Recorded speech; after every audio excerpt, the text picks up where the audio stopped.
My 27F fiance's ex is now my older brother's wife, so my sil. To make it less confusing, my fiancé is George, my brother is David, and my sil is Ella. George, 38M, briefly dated Ella, 34F, 4 years ago. Ella wanted to get married and have kids, but George did not want this with her. He was also having a lot of issues back then, partying, doing drugs, and not being the most reliable person. They dated for 6 months and everything ended in drama because Ella was not able to make George want to settle with her. Soon after their breakup, she met my brother and they got married 6 to 7 months after.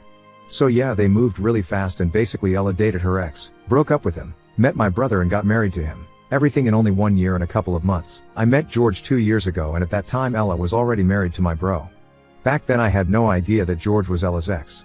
When George started to feel attracted to me, he changed completely. He quit drinking and doing drugs, he has been sober ever since, started going to therapy, and overall became a new person. He did this because he wanted to change, and I have been with him during his entire healing journey. I am very proud of him, and we have a healthy and amazing relationship. Even if Ella was already married to my brother, she was furious when she found out I was dating George and that he was serious with me. She was so cruel and said a lot of nasty lies. She used to tell everyone that George was grooming me. I was 25 when we became a thing and he was 36. This is not grooming FFS. She lied that George was abusing me, trying to get me to become an addict like him, and many other things. This ruined my relationship with my brother because he never did anything to make her stop. George and I announced our engagement to my family last week during my dad's birthday. My parents were happy for us, but Ella said it must be nice to be the one to get the ring after someone else struggled to fix him. Again, no reaction from my brother as usual. My parents told her to stop, but I just snapped and told her something along the lines, he fixed himself, you pause. And yes, it is nice to know I will be married to the man I love more than anything and who loves me the same. But how is it for you knowing that no one else except my idiot brother ever wanted to marry you? Does it feel nice? My parents kicked them out after this. They told her that everybody had enough of her BS. She is insane because Al Thug being married, she is still bitter over the fact that her ex did not want her. She is officially banned from every family event, and my brother is now blaming me. Update 1. Yesterday I contacted my brother and asked him to meet me for coffee. It was only the two of us, and I think it was the first time I have opened my heart like this in front of him. I started off by apologizing for him being caught in the middle, but I told him I will never apologize or be sorry for loving George. I was honest and told him how much this situation has been affecting me. My brother is the same age as my fiancé, so he is 11 years older than me. During our childhood he was my protector, the person I looked up to. Due to our age difference, we never really had many activities in common, and I could not wait for the moment I grow up so I can get to share more with my brother as adults. But I did not get the chance to do this because of Ella. David would always teach me to value myself, to choose people who treat me right and make me happy. However, I am not able to share my happiness with him anymore. I understand why he would wish I never met George, but it still hurts knowing that your brother somehow resents the source of your happiness. David would always defend me when I was younger, even in front of our parents. When I was 15, I was experimenting with makeup and it looked bad, really bad. During a family function, one of our uncles got drunk and told me to stop using makeup because I was too young to look like a hooker. David got mad and kicked him out for offending his sister. This is the kind of brother he used to be, and to now see how he stays aside and allows his wife to be offensive and cruel, it's really hurtful. I do not care that she is like that towards me. I don't like Ella at all and I could easily ignore her. But what gets to me the most is she constantly trying to belittle and humiliate my future husband. I have lived with this man for 2 years. I have shared so many things with him during this time, and I am certain I know better what kind of man he is. I know how hard it was for him to heal all his trauma. I know how hard he worked day by day to become the best version of himself. I know how much he loves me, protects me, supports me, and I simply lose it when I hear her crap and how she is constantly trying to bring him down. Yes, I go bear mode when he is involved, as someone told me in the comments, but I don't care. I will not allow any of my family members to abuse the person I love. I may have tolerated things for my brother's sake, but I will never be quiet in front of his h of a wife. I told my brother that I love him and I will always cherish the memories I have with him, but we cannot go on like this. I understand he is a victim and I am ready to do anything for him if he is willing to accept that his marriage is not good, that Ella is not a good woman and is abusing him. I cannot force him to divorce her because this has to be his choice, but I told him I will accept his decision no matter what that is. He will always be my brother, but George is my family now. We plan on having kids in the near future, and there is no way in hell I will ever allow his lunatic of a wife to be near my kids. I also refuse to subject George to the abuse. We tried. We thought that this rough period will eventually pass and that everything will be okay, but unfortunately Ella became more and more bitter and disgusting. We will still see my parents, but I am standing my ground and will not go to their house if she is present. David and I cried a lot, and for the first time in many years I felt like I had my brother back. He apologized over and over again and explained a lot of things to me, which gave me the chance to understand him better. But at the same time I am so angry that I had no idea what was happening to my brother. Some people said that David was a rebound for Ella, but it seems they were both a rebound for the other. What made them marry so fast was the age pressure. My brother was feeling like it was very hard to connect with someone, and the prospect of being able to have a family of his own seemed very far away until Ella came and offered him the possibility to have exactly what he wanted without too much struggle. So yeah. In the end, I guess we are all some messed up people in a way or another. I don't know what's going to happen. David said he plans to take some time, go away alone for a couple of days and think what he wants to do. But he said that when he'll be back he wants to have a chat with George to apologize to him as well for everything that has happened. My brother knows that everything Ella says is false. He said everyone is able to see how much George loves me and that we make a great couple, and there are times when he wished to also have something like this in his life. He told me he is proud of the woman I have become and that no matter what happens, I will always be his little sister. After this I went home and cried some more with George besides me. I have tried to play strong and denied myself to feel hurt for so long that yesterday I have finally exploded. But it was good because now I feel better. Update 2. As planned, David did take some time for himself and went to a retreat cabin for a week. He went there alone because he wanted to have the space and time to rethink his life choices. This was exactly what he told Ella, but left out the location because he did not want to risk her showing up there. The first day he was away, Ella contacted my parents and me to ask us about my brother's location. We did not disclose anything. On Wednesday that week I was contacted by some of my brother's friends. They wanted to know if my brother was okay and if it was true that David was cheating on Ella. Initially I was very confused on why would they think that, but they told me that Ella has been going around complaining to people that my brother was cheating on her and that his family were on board with it and covering up his affair. I told my bro's friends that this was not true, but I decided to be petty, so I went on social media, uploaded a photo of me with my brother and wrote how proud I am of him that he is taking this time to focus on mental health and his well-being. Some hour later Ella called me and demanded I take down my post because I was embarrassing her. I played dumb and asked her why would a post dedicated to my brother would ever embarrass her. She never answered, never admitted to lying, and I never took down my post. It will stay where it is for posterity. After my brother returned from the retreat he asked me, George and my parents to meet up at our parents' place and talk. He apologized for everything that happened with his wife and told us a lot of things about Ella. Apparently she is a very jealous person and she has a constant need to put others down so she can look better or feel superior. Bro gave us a lot of examples of shitty things she did, including to some of her relatives and supposed friends. One of her female cousins works for a transport company, so most of her colleagues at work are men. Ella told this cousin's husband that there are high chances of her cousin cheating since she spends every day surrounded by men. Her cousin was pregnant at that time, and I don't know if she was trying to imply the baby may not be her husband's, but still. Needless to say, they don't speak to Ella anymore. She had a girlfriend who got into a relationship with a guy. Ella kept telling this girl bad things about her partner that she supposedly heard from other people. She was never able to tell who she heard it from. Most likely she invented everything. That's why her family members avoid her and never invite her to functions, and she does not have any friends. People from their circle were friends with my bro before he married her, so they are just tolerating her for his sake. I mentioned that Ella must be abusing my brother, and a lot of people took it the wrong way.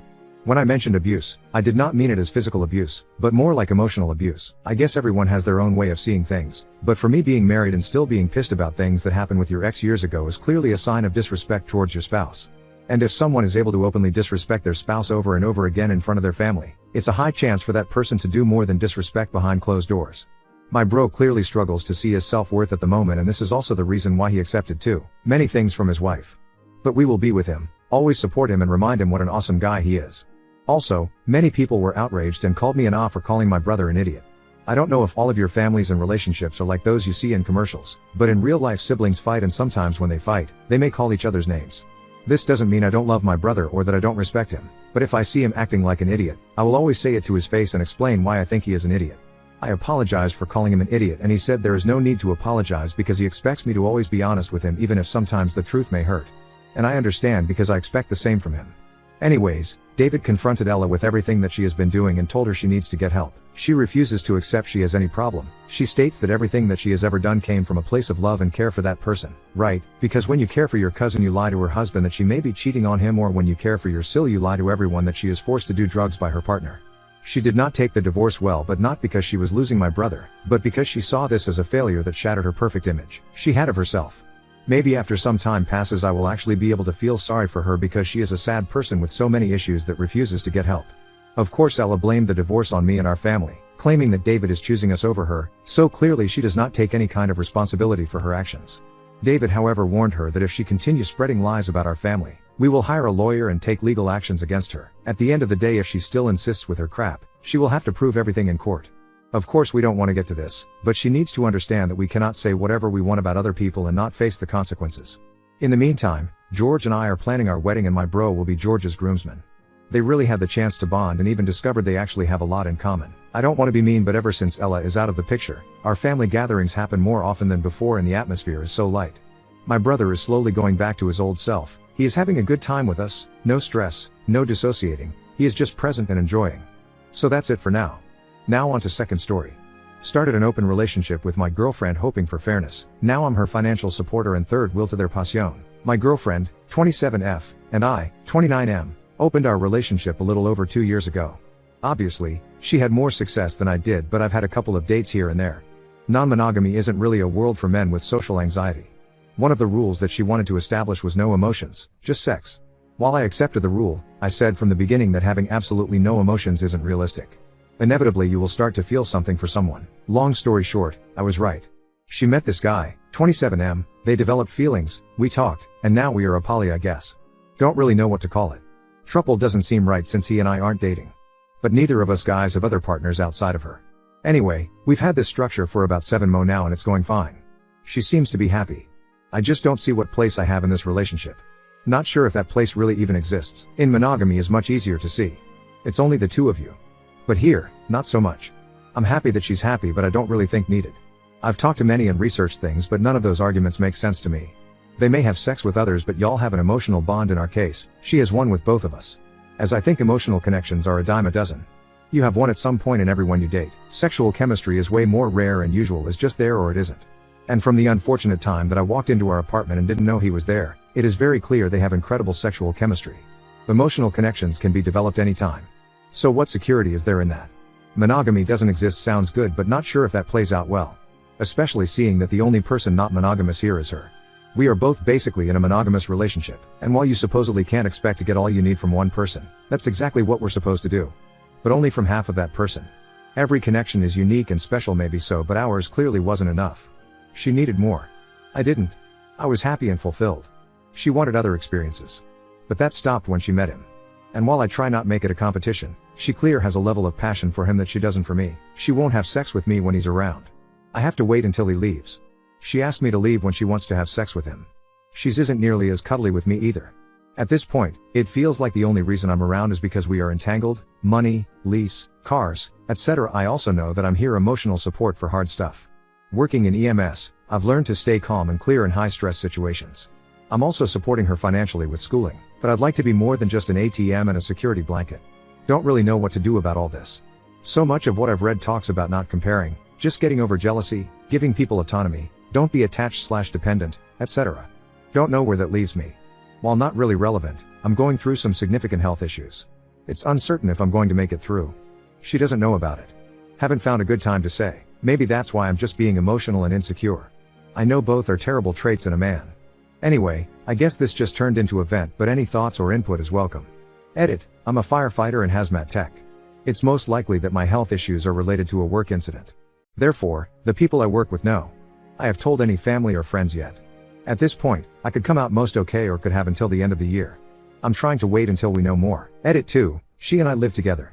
He has his own place but has 3 male roommate. GF doesn't feel as comfortable there. Update 1. Long story short, I pretty much ignored everyone's advice. Not really. I do appreciate all the input that I got on my last post. But every time I wanted to broach the subject, either something got in the way or I just chickened out. She is still seeing the other guy. Let's call him Caleb. Life kinda sucked at first since they were mostly using our house to avoid his roommates, but this summer he got his own place. So they no longer meet at ours. Which is great because accidentally coming home when they are together is not great. Hearing your GF scream another guy's name takes a long ass time to fade from memory. I've met the guy. He seems nice enough. Total opposite of me, so I see why she's so into him. Dude's like 6'2" with that lean surfer boy type look. I'm like 5 feet 7 inches and shaped like a tree stump, haha. Anyway, so that problem pretty much solved itself. She stays with him about 3 to 4 nights a week. Occasionally, she'll stay over for a long weekend or even a week. They've even gone on a few trips together. TBH, part of me is jealous, but at the same time, I see how she looks at him. I just don't have the heart to get in the way of that. Unfortunately, our sex life has taken a bit of a dive. Not long after they started seeing each other, we stopped being intimate as often. We still are, but it's only like 1 to 2 times a week. Everyone got tested and they've gone barrier-free. Supposedly she was just tracking her cycle but did have a pregnancy scare. So now she's on birth control. I'm not particularly happy.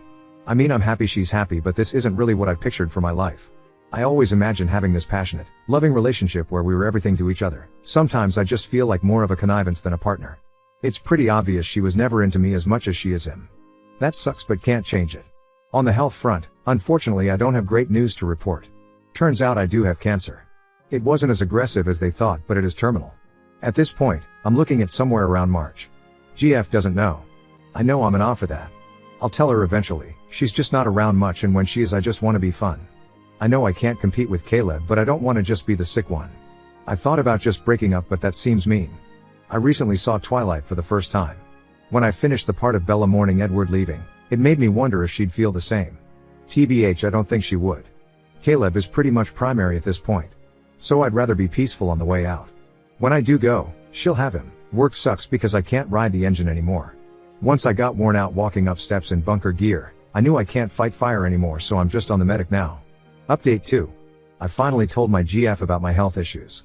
It was a long, rough night. Saturday night we went on a date. Usually she'd be with Caleb, but he's out of town visiting family for the holiday. I'd if he felt it was too early for her to meet his family or what, but I definitely thought I'd be alone for Christmas. But apparently she's staying here, so that's nice, I guess. We went to dinner and, after, got to go see Wicked. Not gonna lie, the dynamics between Glinda, the munchkin dude, and the prince made me wince a bit. Felt kinda close to home. Minus me stringing some poor girl along. Regardless, I did enjoy the movie a lot. We got home and curled up on the couch, and that's when we had our talk. Decided to withhold any info about how I've been feeling, as that felt pretty ancillary to the main topic. I basically just described how I'd been sick more and tired. Then told her about my annual physical from last year and all the doctor's visits since. Then I finally told her about the diagnosis and having until March. To say that this was hard is an understatement. I don't think I've ever seen her cry that hard. Or anybody for that matter. I'd what kind of reaction I was expecting, but not that. We kinda attempted to continue talking, but it was no use, so I just carried her to our room and held her until she cried herself to sleep. When I woke up Sunday morning, she wasn't in bed. My initial brain fog kinda forgot about what happened, but when I remembered, I went to find her. She was sitting at the table in the kitchen. She was still crying, but we were able to talk about everything. I told her about the bucket list, preparations I've made, etc. It was all smooth until she kinda jerked up, looked at me, and asked, "How long have you known?" It was at this point I knew I fucked up. As tempting as it was, I didn't lie. I told her I've known I would die for a year, and I found out when about 2 months back. OFC, she asked why I didn't tell her, and I didn't know what to say. She asked if I was trying to get back at her as some weird revenge, which kinda annoyed me a bit, but I let that go. I told her I was preoccupied with getting used to an open relationship, that it felt like it came out of nowhere, developed fast, became poly, and I was just being dragged along. That not having her around, hear them have sex, and watching her fall in love with someone else was hard enough. Predictably she got pissed. Felt like I was blaming her for who she is. And a few more unpleasant things. At this point I just listened as she yelled and screamed. She finished. I apologized for not telling her, but then asked, if this was all my issue, then how come your partner has been sick and dying for a year and you never noticed? I immediately regretted saying that because she kinda just broke. She didn't cry. She just went silent and sat down on the floor. I tried to comfort her, but she pulled away. So at this point I figured we needed space and I left. Went to a friend's house for the day. Sunday evening, I got a text from her asking me to come home. I did. When I got there she had ordered food. When she saw me, she ran up and hugged me. At this point we both cried. We ate and watched as a cake. Eventually she paused the show and we talked. She apologized for lashing out. Said she was just angry and confused. I apologized for what I said. She told me not to, and that what I said is what she felt. So when it was out in the open she just shut down. I told her that I love her and not to hold it against herself. At this point, she wanted to help me plan out the last few months. She also said that she'd be breaking up with Caleb, but I told her not to. If he actually loves her, she's gonna need his support. We will wait till after Christmas to fill him in. We talked more about plans and went to bed. Don't know what will come of this, but that's where we are now.